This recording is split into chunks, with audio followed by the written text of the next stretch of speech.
कक्षा 8वीं संस्कृत व्याकरण पढ़ रहे थे। संस्कृत व्याकरण में हमने पढ़ा शब्द रूप। शब्द रूप क्या होता है? संज्ञा शब्द जो कारक के आधार पर रूप रचना बनाई जाती है उसको शब्द रूप कहते हैं। आज हम पढ़ेंगे धातु रूप। धातु रूपाणी देखो दिया गया है। धातु क्या होता है? क्रिया के मुख्य शब्द को धातु कहते हैं। जैसे पठ, लिख, चल, हंस, दृश्य, ये वाले जो शब्द आते हैं वो शब्द क्या कहलाते? क्रीड, गम, ये सब क्या है? धातु शब्द हैं। क्रिया के मुख्य रूप को धातु कहते हैं। और धातु में जब प्रत्यय लग जाता है लकार के आधार पर तो वो धातु रूप बनते हैं। जैसे इसमें देखो लट लकार के आधार पर प्रत्यय लगा है, लट लकार यानी वर्तमान काल। और वर्तमान काल में कौन से प्रत्यय लगते हैं? ती, तह, अंति, सी, थह, थ, आमी, अव, अमः।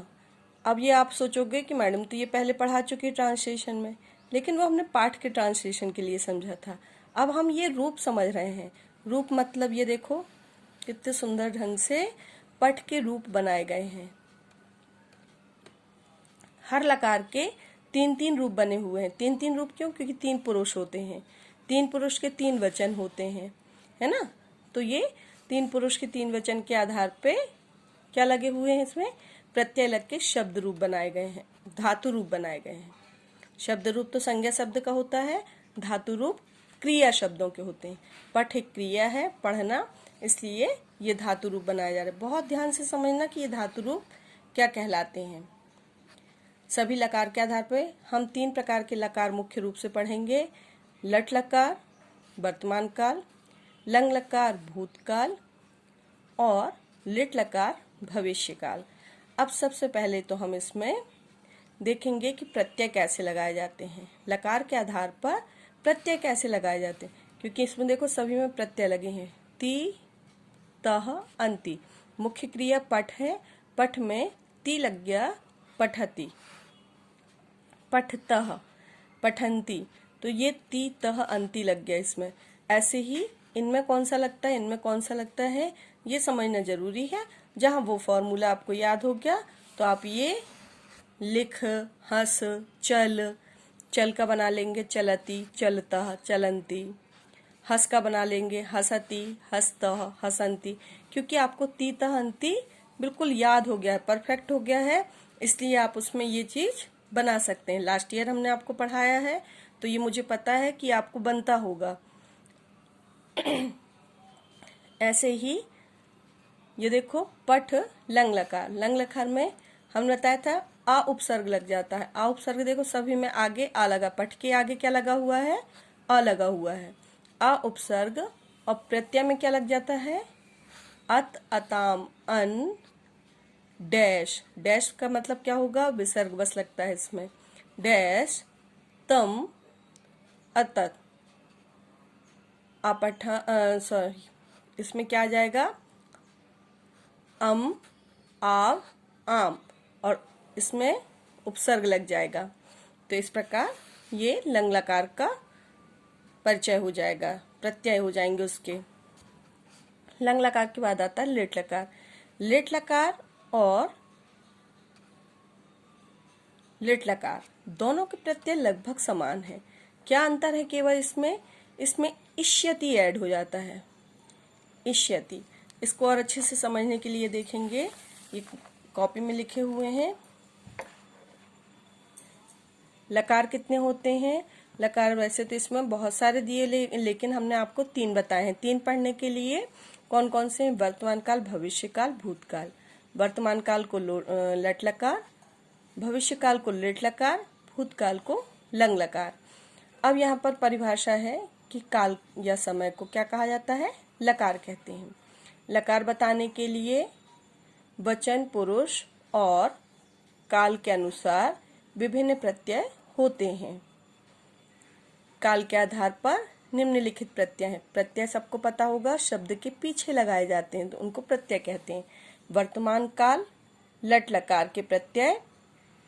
वर्तमान काल में तीन पुरुष, देखो तीन पुरुष में तीन वचन हैं और इसमें लगने वाला प्रत्यय ती तह अंति। इसमें ती के बाद अह की बिंदी लगी हुई है तो वो नहीं रहेगी। ती तह अंति। सी थह थ आमी आवह आमह। ये तो लास्ट ईयर का भी है, आपको याद है।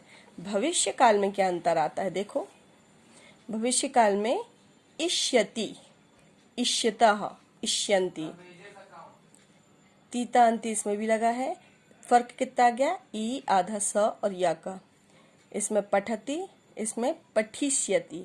ठा में छोटी इट विल कम और श्यति लग जाएगा, पठिष्यति। तह देखो द्विवचन में, पठिष्यतः, पठिष्यन्ति। फिर है पठिष्यसि, पठिष्यथः, पठिष्यथ। आप बुक में देखेंगे, आपको और भी अच्छे से क्लियर हो जाएगा कि पठ का कैसे दिया हुआ है। ये देखिए इष्यामि, पठिष्यामि। ये देखिए वर्ड दिया पठिष्यामि, पठिष्यावः, पठिष्यामः। फिर है इसके बाद लंग लकार यानी भूतकाल। भूतकाल में देखो अ प्लस क्यों किया, आ को हमने पेंसिल से इसलिए लिखा है कि ये उपसर्ग है, ये प्रत्यय है। इसके बीच में मुख्य धातु रहेगी। अ पठ अत, अपठत, अपठताम, अपठन। डैश मतलब अपठः, अपठतम, अपठत, अपठम, अपठाव, अपठाम। तो इस प्रकार से आरंभ में अ उपसर्ग का प्रयोग होता है। तो ये हमने प्रत्यय देखे। लकार के आधार पर जो प्रत्यय लगाए जाते हैं वो किसी भी धातु में इन प्रत्यय को ऐड करेंगे तो वो धातु रूप बन जाएंगे। और आज हम क्या पढ़ रहे हैं, धातु रूप। कुछ और धातु का देखेंगे रूप यहाँ पर। लिख शब्द का देखो यहाँ लिट लकार यानी भविष्यकाल। लेखिष्यति, लेखिष्यता, हमने बताया था इष्यति जुड़ जाता है। तो लेख में देखो छोटी ई और आधा श य ता में छोटी लिखिष्यति। तो ये लिखिष्यता, लिखिष्यन्ति ये रूप बने हैं, वही प्रत्यय ऐड हुए हैं सभी में। और देखेंगे यहाँ पर रक्ष, रक्ष यानी रक्ष मुख्य धातु है और रक्ष का मीनिंग होता है रक्षा करना। रक्ष का लट लकार देखो, रक्षति, रक्षतः, रक्षन्ति, रक्षसि, रक्षस्थ, रक्षथ, रक्षामि, रक्षावः, रक्षामः। अब इसी का लिट लकार बनाओ भविष्यकाल। हमने बताया था इष्यति जुड़ता है इसमें, रक्षिष्यति, रक्षिष्यथ, ये देखो रक्षिष्यतः, रक्षिष्यन्ति। क्षा में छोटी लग गया इष्यति, आधा शा और या ऐड हो गया, छोटी आगे लग गया। तो ये पूरा फॉर्मूला बिल्कुल इसी के जैसे रहता है, लट लकार और लिट लकार। लंग लकार का चेंज रहता है, लंग लकार में आ आगे लगता है और मुख्य प्रत्यय बाद में लगते हैं क्रिया के। तो इस प्रकार अपना धातु रूप पूर्ण हुआ, कैसे बनाना है वो पूर्ण हुआ। अब कुछ धातु रूप में टिक करके दिया जाएगा जो आप कॉपी में लिखेंगे। धन्यवाद।